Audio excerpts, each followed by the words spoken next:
As an employee on an egg farm, you are helping to produce food. The health of the layer flock is a priority, and you must be able to recognise and understand common poultry diseases.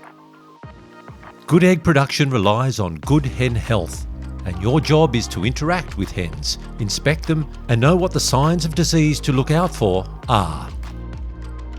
Worm infestations are more common in free-range hens than barn and cage hens, and the signs in the flock to look out for are slow growth, reduced appetite and weight loss, ruffled feathers, droopiness and an unthrifty look, diarrhea, reduced egg production, and a pale comb.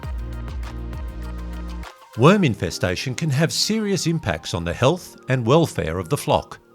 Heavy infestations can lead to reduced egg production and in some cases, hen death. It is your responsibility to help keep range areas dry as worms thrive in the wet. Inside the shed, keep the feeders and drinkers clean and free from fecal matter. Worm infestations in hens can also be controlled by adding anti-parasitic medication to the flock's water. Your farm has biosecurity procedures in place to protect the health and well-being of the hens and you. If you do see any signs of worm infestation, follow the procedures for your site.